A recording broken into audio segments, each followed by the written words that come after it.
घर में भी घुसने लगा। ना साहब, आपके क्रिया हमारा इतना छोट पिचकारी नहीं, हम तो बड़ा रखे हैं। झूठ बोल रहा है साहब तना खेसरिया या बारा लगी गए।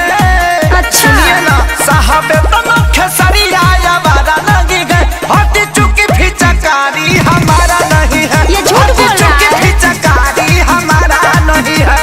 देखिए जी, इसके बाद को मत रहिएगा, ये बहुत चतुर नर है।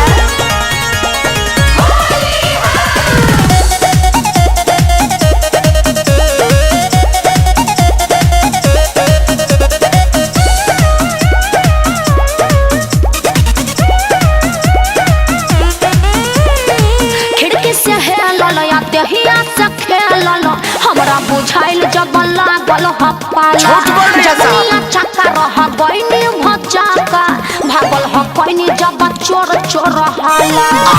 हमको पक्का विश्वास है जी यही था।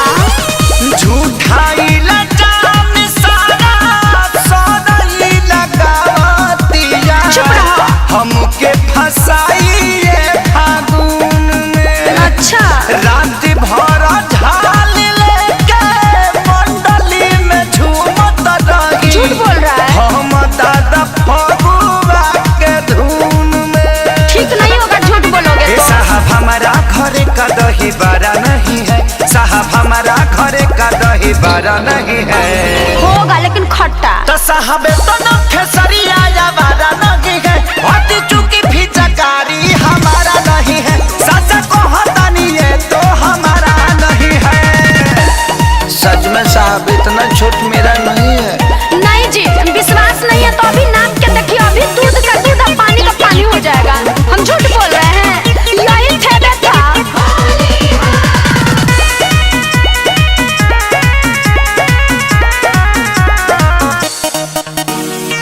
कान धराई हथकड़ी लगाई, अपना गुनाह तो बचा के कबूली।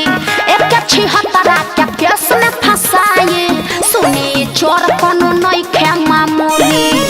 आगे चल के बहुत घात पड़ी है। आपन कुकरम छुपावे खातिर रउआ सोझा। का? रोवतिया बात हमारा मानी जी। चुप रहो। सोनू सुधा कर संगे धराइल त बचे खातिर गावतिया ऐसन कहानी जी। फिर झूठ बोल रहा है, देखिए जी। तो सीधावा के कलयुग में गुजारा नहीं है। सीधावा के कलयुग में गुजारा नहीं है। हट झूठा कहीं का। ए साहबे तो खेसरिया हमारा नहीं है। हटी चुकी पिचकारी हमारा नहीं है। हटी चुकी पिचकारी हमारा नहीं है। सच में हमारा नहीं, माई क्रिया कर है। झूठा लबड़ा कहीं का।